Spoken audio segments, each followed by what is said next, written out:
I decided to break this presentation into 4 major parts or topics. So I'm going to talk a little bit about science, a little bit about reality, then communication, and by the end of it, just give just a few words of advice in a very humble position, but things that I think that may actually help you understand what I do and how to gain perspective for other career paths as well. So let's begin with science, right, which is something that most of you are very much familiar with. So if you look at Charles Darwin, he changed the way that we understand biology and how species interact with each other and how they evolve, right? So it's a change in paradigm. And most of what he did was basic science, but obviously aiming with a clear goal and a clear objective. And he changed our lives, and he changed the way humanity thinks about species. Does anyone know who this guy is? Just raise your hand if anyone knows who he is. Yes, Jeff Bezos, that's right. So he's the founder and CEO of Amazon, which I think you've heard about, and he changed the way that we do retail, so the way we sell products and how to make sure that people get access to products, right? So it was completely disrupting, and he's now the richest man in the world. Not that that has anything to do with happiness in a profession or a career, but that's definitely a testimony to his success. And what success is an important question when you talk about career. And at the end of the presentation, we'll come back to this, okay? So let's go into science per se. So science has 2 origins when we look at the word itself. So it comes from scientia, which means to know or to have knowledge, and also from chiachi, which means to break free or to set free from something. So if we put those 2 together, we get maybe freedom through scientific knowledge, right? So maybe men attempting to become free or of their questions and doubts through science, through knowledge. And this is something actually very ancient. So Aristotle, back in close to the 4th century BC, was a philosopher that already gave some insights into what the origins of science would be. And also Al-Hazem, which was, this guy was a philosopher, mathematician, astronomer in Saudi Arabia, that helped us to understand the world in a different way, putting a perspective and trying to put different lenses so that we could understand the phenomena that happened around us in a different way. So this is very ancient in its origin. However, the most traditional scientific method that's used currently, it's much more recent. So it's a couple of hundreds of years only in age. And what is the scientific method? So it's a process, right, which usually starts with observation of any given event that happens around us. Then that makes us have a question. It poses a question. So, and we want to answer that question because somehow that's related to our essence in a way. And we can hypothesize, so create our no hypothesis, our alternative hypothesis, and try to challenge that hypothesis through experimentation. Right? So we formulate and we anticipate a certain result, but then we try to come up with some sort of experiment that will help us gain data. And by analyzing that data, we'll either take one of 2 paths. So either reject our no hypothesis and maybe start the smaller cycle all over again until we gain enough weight of evidence. And with that, we can maybe, just maybe, come up with a theory. Right, and come up with a stronger basis to start with the bigger cycle and run that cycle over and over again. So a very specific characteristic of science is the fact that it's forever reinventing itself, destructing itself and readjusting and evolving with time. And with that, we gain enough knowledge to make the next step. So let's take a look at, for instance, the model for the atom, right? So Dalton, at the beginning of the 19th century, with every knowledge that he had and what he could understand from a scientific perspective, made him propose a model that was really just a sphere, a solid sphere representing the smaller part of matter. A couple of years, sort of 120 years later, we have Schrödinger with a newer model, more complex model, but also much more faithful to the reality of an atom. And obviously that came with the ideas and experiments and the science that was made by several individuals, not only the ones that I'm representing here, but it's a constant accumulation of knowledge that tries to give us a better sense of reality, right? So how can we really interpret reality and understand if what we are saying is reality is actually truth? So it's a big challenge. So since we're talking about reality, let's go a little bit deeper into it.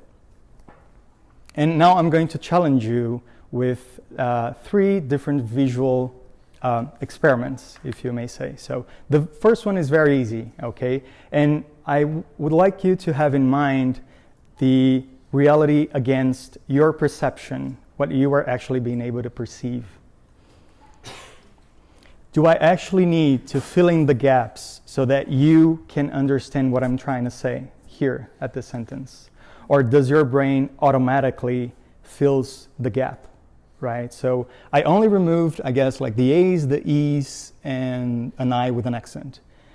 But that's enough for you to come up with what you perceive that is, right? You can do that automatically. And that is probably because our brain has evolved and was selected to do that for our survival, which I'm not going to go into it today, but that's an automatic process. We have preconcepts that help us to filling these gaps. The very next one is a visual challenge also. So there are 2 sets of spheres, one to the left and one to your right and one to your left. And in each set, there's a circle, a sphere that is orange, okay, in the very middle of the 2 sets of circles. And I want you to tell me, but it has to be like your instinct, okay, so your very first impression, which one of the 2 circles, the 2 orange circles, is the biggest one? The one on your right or the one on your left? Okay, so here we go. 3, 2, 1. I'm going to do it again. 3, 2, 1. So who here thinks that the orange circle on your left is the bigger one? Okay. Who here thinks that the one on your right is the bigger one? Please, show of hands. Very good. Right. And you came to that perception because your instinct tells you that that's what you're seeing, right? But if we use parallel bars, we realize that the actual truth is that both have the same diameter, right? But your brain automatically did that, and that's fine. The very next one is one of the ones that I like the most. And excuse me, I'm going to just make sure that I dim the lights because it's more suitable. So I want you to tell me which one of these 2 squares is the brighter one, letter A or letter B? Who thinks it's letter A, the brighter one? Okay. Who thinks it's letter B? Okay, I'm going to ask it again. Who thinks letter A is the darkest one? The darkest one is A. Raise your hands, please. Okay. Who thinks that letter B is the darkest one? Raise your hands. Okay. So again, if I eliminate the bias and the circumstances that are keeping you from seeing the actual truth, you see that both are actually the very same shade of gray. Okay, and this is not, I didn't change the colors, I promise, okay?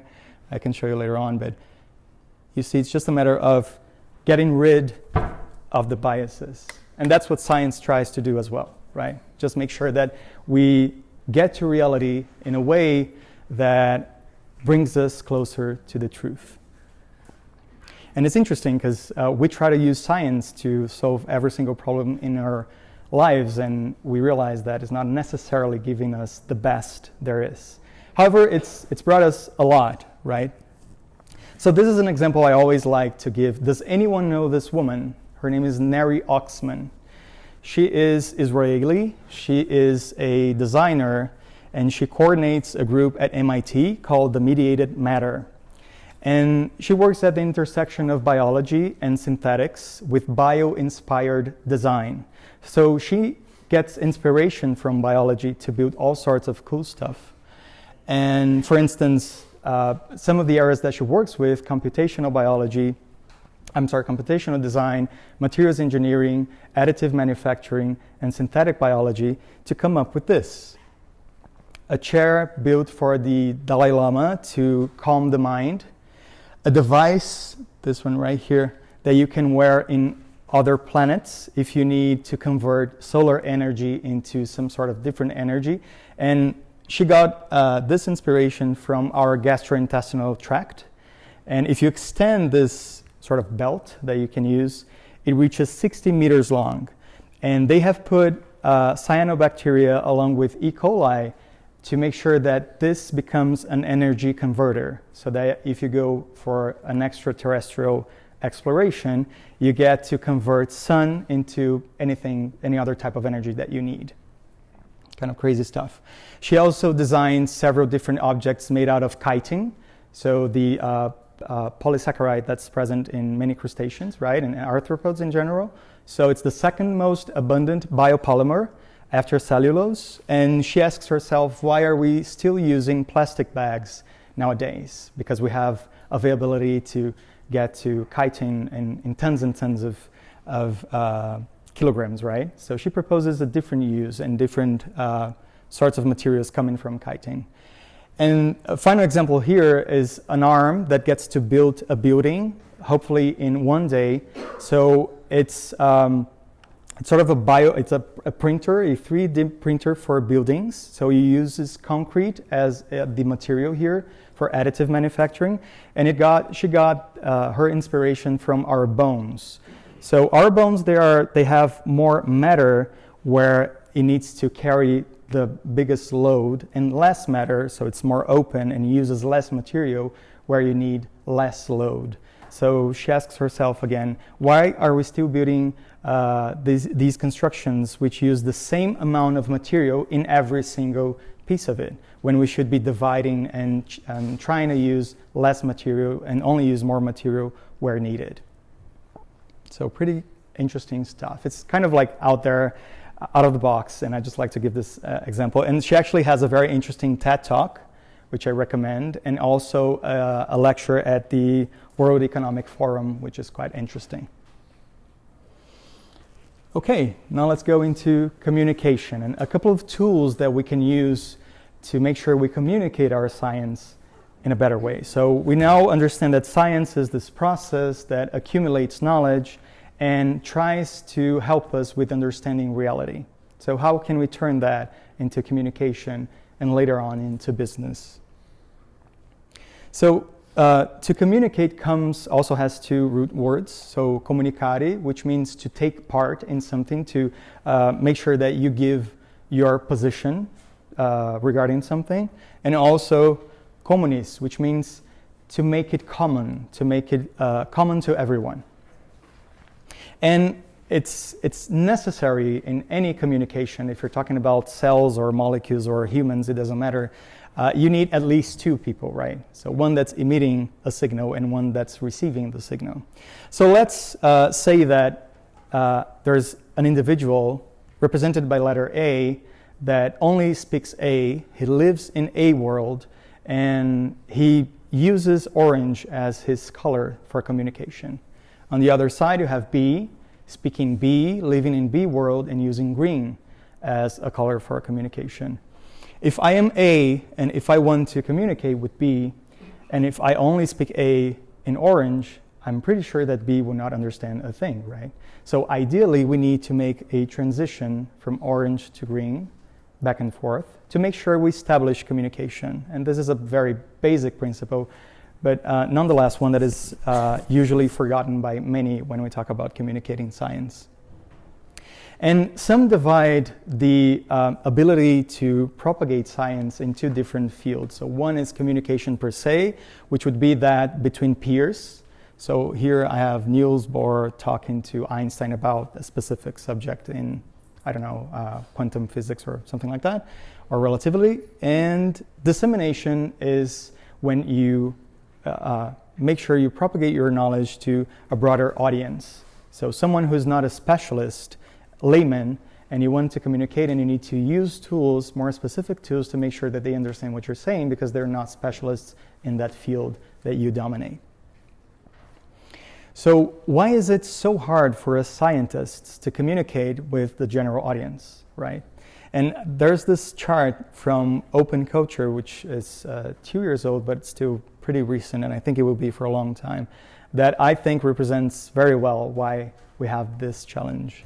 So imagine this is all of the knowledge in the world. Let's not say the universe, but in the world, okay? So, and then one day, one shiny day, you're born, and you come to the world, and you start to experiment and start to gain knowledge about being a human being here on Earth, okay? And then you start living a little more, you expand your knowledge, and then you start your schooling education, right? So start to narrow down the subjects that you get to learn. And then you're going to school, you make your progress, and then you go into university, you start your undergrad studies, and then you decided to take a master's degree because you really want to become a specialist in a certain field. And then you move on, and then you start your PhD, and you get to your PhD, your thesis is right here, and you say, okay, so I dominate this, no one understands this better than I do, I'm really a specialist in this field, and I know everything about it. And then when you turn your back, you realize you're just a drop in the ocean. So everything you know and your amazing knowledge in that field, which is actually awesome, and you can use that for so many cool stuff. But the thing is that the rest of the world is here at the rest of knowledge. So how is it you, science, a scientist using science and working with it, going to make a transition and adapt to the rest of the world to make sure that they understand what you're talking about, right? And some people have done that pretty well, and we can learn from them for sure. So Walt Disney is an example of someone who was able to communicate knowledge in a very prolific and efficient way. So who here has not been impacted or affected by an early childhood memory or a story that came from this guy or any other guy that tells stories in a pretty convincing and emotional way, right? So he's doing something that works in terms of leaving some sort of mark or a memory in our brains from early childhood, and there are things that we can't remember, like from yesterday, right? So what did you have for lunch yesterday? Some people here will reluct to respond, but somehow this guy made it through. So why storytelling? So it is universal, right? We do storytelling since the early ages of humanity, since we were in caves and we were painting caves and telling stories around fire. And we told our dreams and our day out hunting and all sorts of things that happen around us, right? So it's pretty universal when you talk about humans.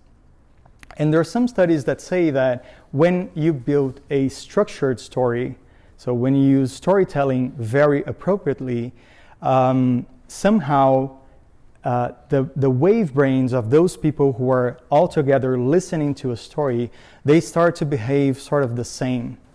And that sort of harmonic state, when you're listening to a structured story, is a very good way to make sure you insert knowledge throughout. So if you convince someone to listen to you, and if you get to tell a good story with structure, it is highly likely that that person will remember something that you said. And what I'm talking about right now is from another TED Talk. It's actually a TED Med by Randy Olson, which to me is it's a really short video, I think 13 minutes long, but really insightful, at least for me. And I recommend you to watch it as well. So he recommends that we follow two axes when we talk about storytelling. So one of them is the narrative structure, and the other one, humanization, which to me is the hardest one. So there's more to it than just numbers, charts, graphs, and the science per se. So how can you use those two? For the narrative structure, there's a template that he suggests that's called the ABT template. So what is that? So let's say you want to tell a story, right? And you want to divide it into acts 1, 2, and 3. So usually all movies and all stories that are big sellers, blockbusters, usually have this division, right? In a very higher level. So in Act 1, usually you expose the environment and the characters. And somehow you conduct the audience until it reaches a certain question, usually one big question. So is the prince going to save the princess from the dragon? That's a very traditional and old type of story that repeats itself throughout history. And you explore that question in Act 2 until it reaches an answer and finally a resolution. So yes, the prince was able to save the princess from the dragon. So how to do that with science, right? That's a tricky question. And usually when we're reading papers and we're writing papers, we don't have that exact structured line of thought, right? So you have your introduction, objective, materials and methods, and so on and so forth. So trying to adapt that to each part of your paper might be an interesting way to persuade your audience. I'm not saying it's easy. And then the ABT template comes in place exactly at these points of the structure, right? So usually, imagine a paper you're reading. There's this evidence and this evidence and this evidence. So it's an addition to your brain. Your brain is, okay, so there's more to come. And then if you add a but, your brain says, oh, wait, so there's something different coming up. And it changes, it shifts its mold from a very focused mode that was dedicated to understanding the addition that was coming, and now it knows that something different is coming. So the question is usually a nice moment for you to use the but strategy.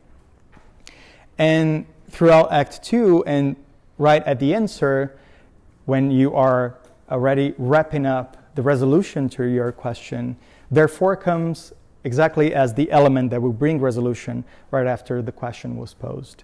So this is actually, I don't know if you guys have seen this. Has anyone watched this TED Talk? No, right? So he says that this came from, do you guys know South Park? The cartoon, like ugly cartoon? Yeah. So one of the creators of South Park actually came up with this, and he said that every time he was capable to do this, he would change ands for buts, because but gives you this sort of the perception that something different is coming up. Now, for the humanization part, is which I think is the trickiest one. You're basically trying to do something that we in academia and research and science are sort of doing the opposite, which is to come from the brain, the rational thinking, the very objective way of pursuing results and dealing with them, and move to your heart, where your emotions are, and your gut. So, you know, the gut feeling, that's an expression in English, very common. So talking about your intuition and your humor. So how to apply that? And it might sound hard for people who are used to working objectively and with science and with data to understand how this could work.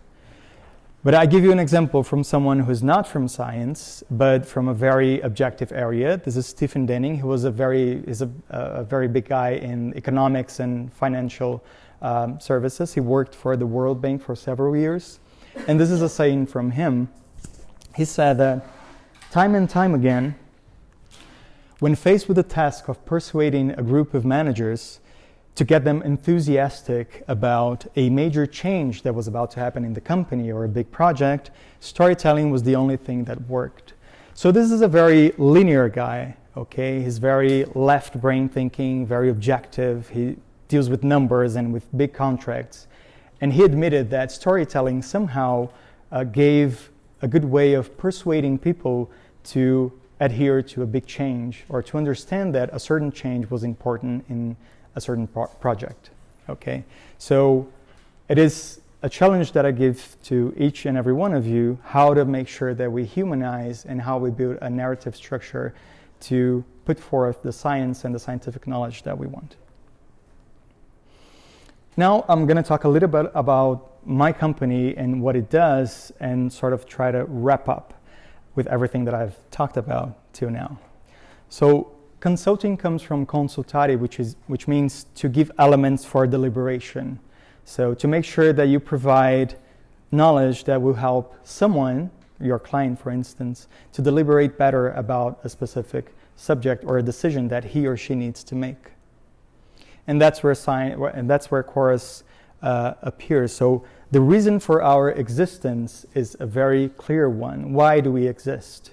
We exist because we are passionate about disseminating or propagating scientific knowledge.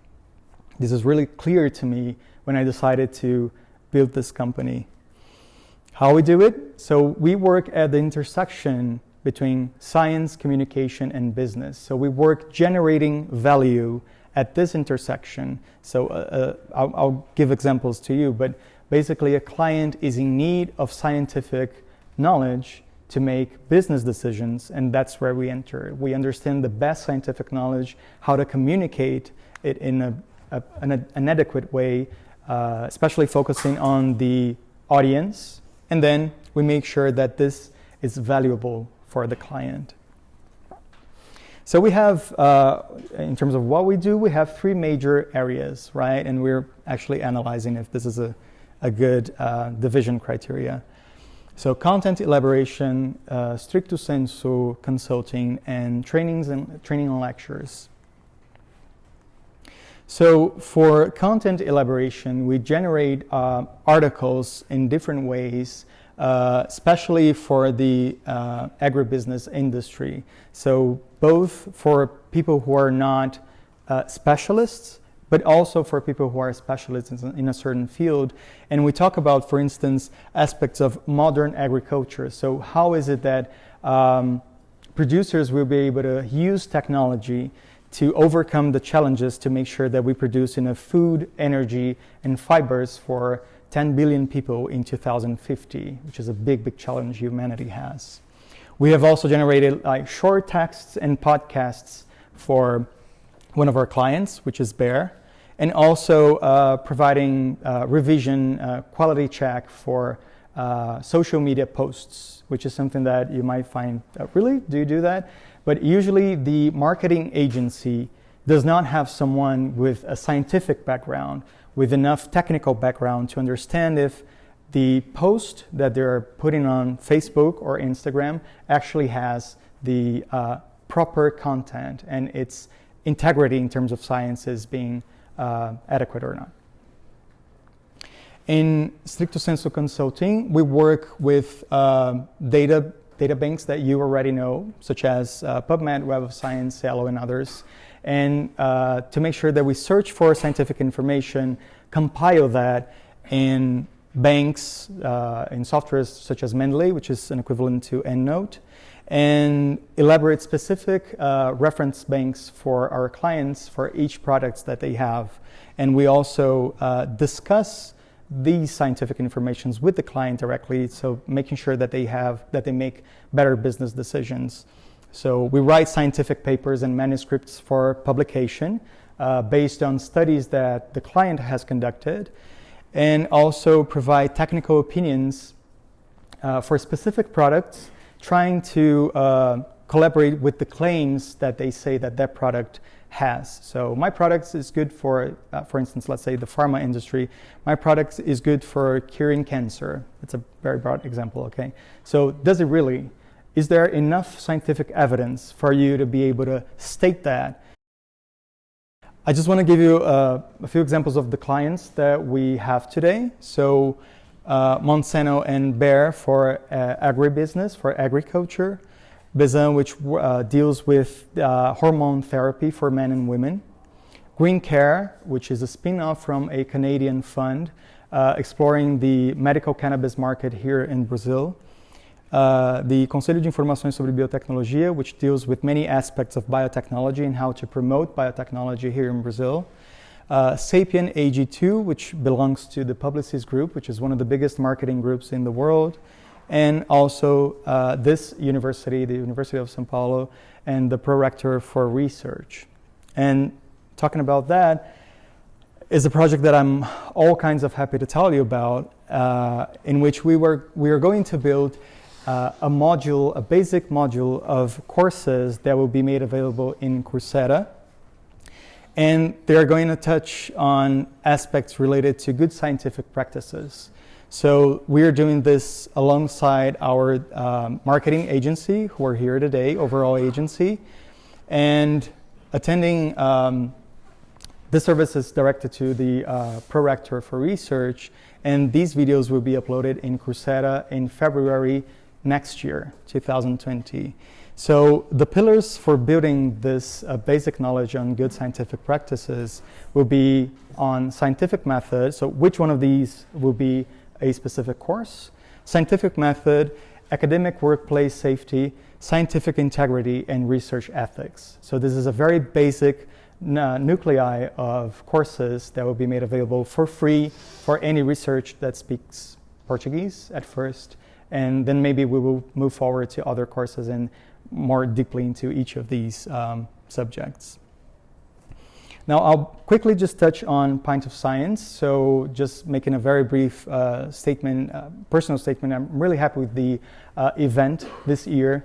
We were in 85 cities in Brazil this year, 2019. It was the biggest country for the whole festival. So worldwide, we were in 24 countries, 400 cities around the world in a synchronous way. So it was last week, 20, 21, and 22 of May. We had around 2,000 voluntary collaborators who worked for this festival to happen. So it's nonprofit.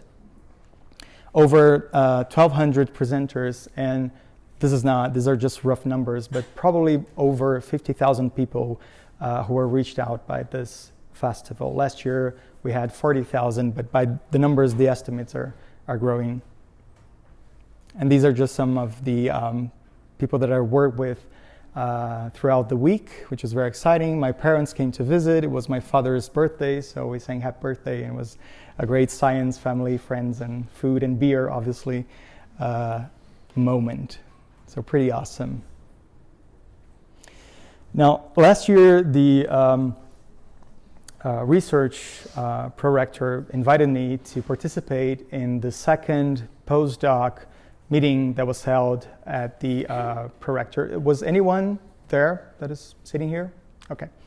So after this moment with several postdocs and PhD students as well, I realized that one of the projects that Professor Flavia mentioned, Prometheus, should maybe shift gears and try to deal with this sort of public, right? So what are researchers or young researchers doing in terms of a career? How is their perspective doing? And obviously we know that we're living in a very strict situation in terms of research. So I was amazed to see that we have 25% of our masters and doctors unemployed. The average worldwide is 2%. In Brazil is 25%. This is double the percentage for someone who does not have a master's or a PhD degree. And actually, Ricardo Amorim in LinkedIn, he posted this same subject, saying, so the harder you study, the less likely you are to get a job, which is like, seriously, is this the actual reality? That's insane. And obviously this is country related and context related. So in the US, the private sector is hiring a lot in terms of people who come out of universities with a PhD or master's degree, which is kind of different from our situation. And then it comes to me like, really, what is the reality that we're building? What are the biases that are surrounding this research and professional environment for young researchers, right? And I try to challenge myself to make sure that I get rid of the bias and build a better reality for these very bright minds that are coming out of the university. So this is an article, and I again thank Professor Flavia for the invitation that I wrote for the Reduxama newsletter. It was published 2 weeks ago, and I recommend that you read it if you're interested in this specific subject. So I talk about how young scientists and researchers can use their skill set, which is unique, to just have a better understanding of their perspective in terms of career. And I'm 100% positive that each and every one of you here in this classroom and at this university is unique, and your skill set is amazing, and you can do amazing things with the knowledge that you have gained throughout your hard years of work in academia. So I'm going to finish with my humble 7 words of advice, okay? And I'll start by number 2 because number 1 is way too important, and I want to make sure that you, if you remember something from this lecture, hopefully it will be number 1, okay? So networking, each and every one of the projects or the contracts that I have closed with clients relied on networking. So using my network with the purpose of establishing new customers and having new clients and making sure that we close deals. So I recommend that you talk to your colleagues, talk to your professors and PIs, and make sure that if you have a good idea, just share with them. And also just have a LinkedIn account. I always recommend this to people. I think, and it has happened to me. So I have had situations in which by having LinkedIn account, I was able to close a business just by doing that. So I really recommend you guys, and please add me as a friend. I'll be happy to have you. Breaking barriers. As I said, this was an event where I talked about biotechnology and gene editing for a group of lawyers who came from all sorts of different companies like Unilever, like Syngenta, and companies from several different sectors. And it was an amazing experience to try to explain and to see that they actually understood the mechanisms behind CRISPR and how that could be used to disrupt the industry in terms of biotechnology. So I had never thought of that, to be honest, but it was something that happened. It was pretty neat. And I'm sure it happened because I was open to new frontiers and to do something different. Establish goals, but not only like, okay, I want to do this. Make sure that you follow certain criteria to have good goals, right? So this is a very straightforward line of thinking in business where you basically answer these questions, and if you have good answers for these questions, then you have a good, smart goal. So it's a specific, measurable, attainable, relevant, and timely. So you basically cover every single aspect that you need to cover in terms of a goal for yourself. Who here has failed at least once in life? Please raise your hands. Oh, interesting. That's going to happen. And it's so natural. And somehow we're living at a point in time where, especially in schools, right, you are not allowed to fail. Like, what the hell? Like, seriously? So let's change that line of thought and just make sure you fail quickly as you can, so that you can learn, you can pivot, and you can change your ideas and move faster. Has anyone seen this painting? Show of hands. Okay. This painting is called Salvatore You have? Okay. Do you know who painted it? Okay, very good. Okay. So it's called Salvator Mundi. It's Jesus blessing with his right hand and holding a sphere with his left hand representing the world or the universe, right? He is called the male Mona Lisa. So it was initially attributed to Leonardo da Vinci. Do you know this painting was in an auction at Christie's, which is a pretty famous auction house in Manhattan, New York. Do you know how much the Abu Dhabi government paid for this painting? Just a guess. No? Okay. How much? 50? Okay, times 9. So this painting was sold for $450 million. Like, it's insane, right? And the interesting thing is, just as our colleague right there, no one actually knows who painted it. So it was attributed to Leonardo. However, there are several specialists that are questioning the authenticity of this painting and if it was Leonardo or maybe one of his followers. So, and if I'm not mistaken, the painting kind of got lost somewhere and no one knows where it is. So it's a story like it's a movie theater, so a Hollywood story, right? But why did people pay so much for this? And if you ask me, so how much does a CEO of a company makes for his living, right? You cannot answer that. So I'm the CEO of cars, right? Do I make the same amount of money as Jeff Bezos does? Not even close, right? So it's not your position in a company, but it's really how unique you are. So if you're in the middle of the desert and there's a glass of water and you need that to survive, that glass of water, the value it has, it's the price of your life, right? Because if you don't drink it, you die.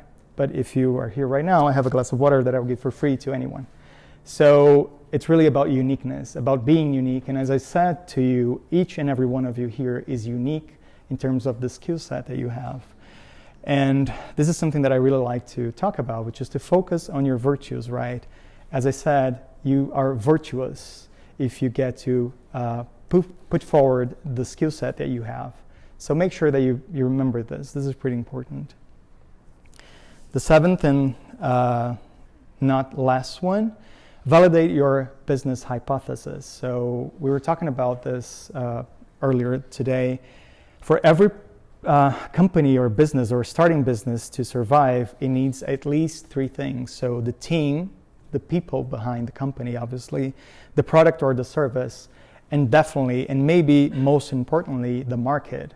If you're building something extraordinary with a superhero team, but there's no market for it and no one's going to buy it, how is it that your idea is actually going to sell something?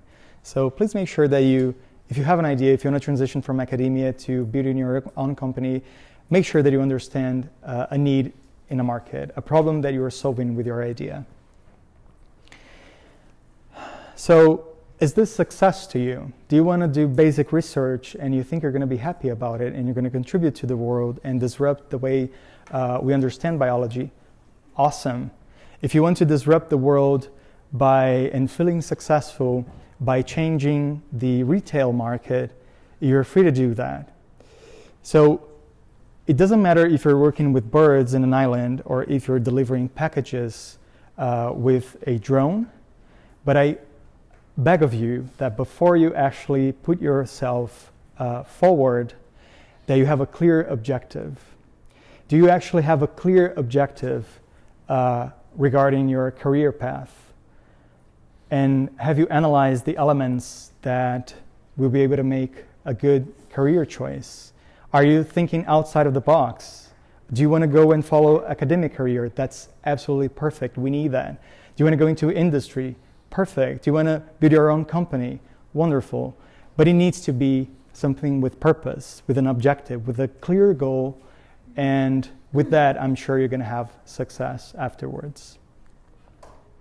So with that, I'll close and I'll open for questions. And I'd like to thank again very much for the invitation and for all of you for being here today. Thank you.